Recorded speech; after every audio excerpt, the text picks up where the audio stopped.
শুরু করছি গল্প থেকে পাঠ।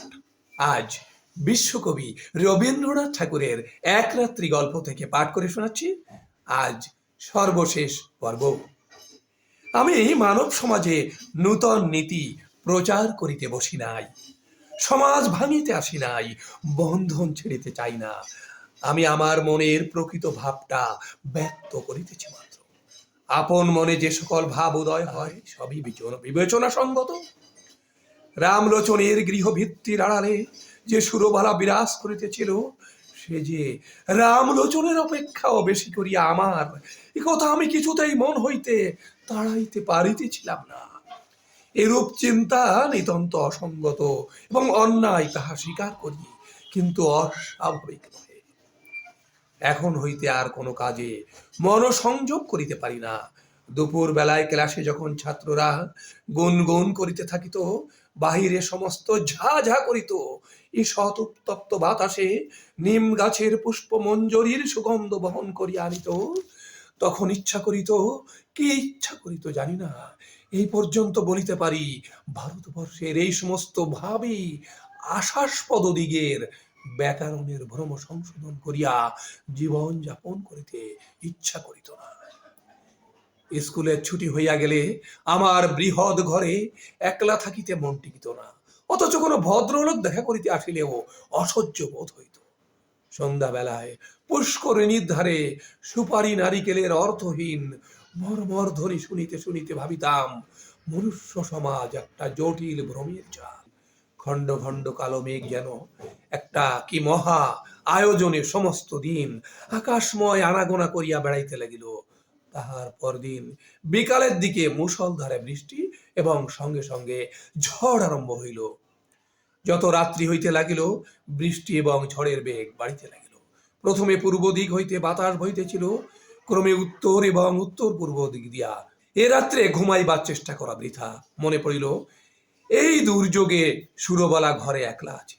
আমাদের স্কুল ঘর তাহাদের ঘরের অপেক্ষা অনেক মজবুত।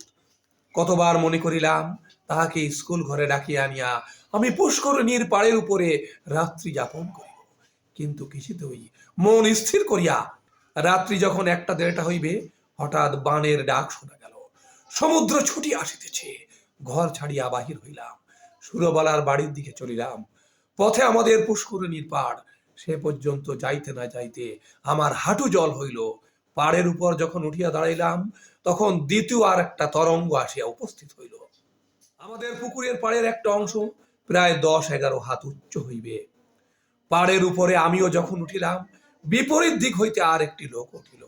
লোকটিকে তাহা আমার সমস্ত অন্তরাত্মা, আমার মাথা হইতে পা পর্যন্ত বুঝিতে পারিল, এবং সেও যে আমাকে জানিতে পারিল, তাহাতে আমার আর সমস্ত জলমগ্ন হইয়া কেবল হাত 5-6 দ্বীপের উপরে আমরা দুটি প্রাণী আসিয়া দাঁড়াইলাম। তখন প্রলয়কাল, তখন আকাশে তারার আলো ছিল না এবং পৃথিবীর সমস্ত প্রদীপ নিবিয়া গিয়াছে। তখন একটা কথা বলিলেও ক্ষতি ছিল না, কিন্তু একটা কথাও বলা গেল না। কেহ কাহাকেও একটি কুশল প্রশ্ন করিল না। কেবল দুইজনে অন্ধকারের দিকে চাহিয়া রহিলাম। পদতলে গাঢ় কৃষ্ণবর্ণ উন্মত্ত মৃত্যু স্রোত গর্জন করিয়া ছুটিয়া চলিল। আজ সমস্ত বিশ্ব সংসার ছাড়িয়া সুরবালা আমার কাছে আসিয়া দাঁড়াইয়াছে। আজ আমি সুরবালার আর কেহ নাই। কবেকার সেই শৈশবে সুরবালা কোনো এক জন্মান্তর, কোনো এক পুরাতন রহস্যান্ধকার হইতে ভাসিয়া এই সূর্য চন্দ্রালোকিত লোক পরিপূর্ণ পৃথিবীর উপরে আমারই পার্শ্বে আসিয়া সংলগ্ন হইয়াছিল। আর আজ কতদিন পরে সেই আলোকময় লোকময় পৃথিবী ছাড়িয়া এই ভয়ঙ্কর জনশূন্য প্রলয়ান্ধকারের মধ্যে সুরবালা একাকিনী আমারই পার্শ্বে আসিয়া উপনীত হইয়াছে। জনস্রোতে সেই নবকলিকাকে আমার কাছে আনিয়া ফেলিয়াছিল। মৃত্যু স্রোতে সেই বিকশিত পুষ্পটিকে আমারই কাছে আনিয়া ফেলিয়াছে। এখন কেবল আর একটা ঢেউ আসিলেই পৃথিবীর এই প্রান্তটুকু হইতে, বিচ্ছেদের এই বৃন্তটুকু হইতে খসিয়া আমরা দুইজনে এক হইয়া যাই। সে ঢেউ না আসুক, স্বামী পুত্র গৃহ ধন জন লইয়া সুরবালা চিরদিন সুখে থাকুক। আমি এই এক রাত্রে মহাপ্রলয়ের তীরে দাঁড়াইয়া অনন্তে আনন্দের স্বাদ পাইয়াছি। রাত্রি প্রায় শেষ হইয়া আসিল, ঝড় থামিয়া গেল, জল নামিয়া গেল। সুরবালা কোনো কথা না বলিয়া বাড়ি চলিয়া গেল। আমিও কোনো কথা না বলিয়া আমার ঘরে গেলাম। ভাবিলাম, আমি নাজিরও হই নাই, সেরেস্তাদারও হই নাই, গাড়ি বাড়লিও হই নাই। আমি এক ভাঙা স্কুলের সেকেন্ড মাস্টার। আমার সমস্ত ইহ জীবনে কেবল ক্ষণকালের জন্য একটি অনন্ত রাত্রির উদয় হইয়াছিল।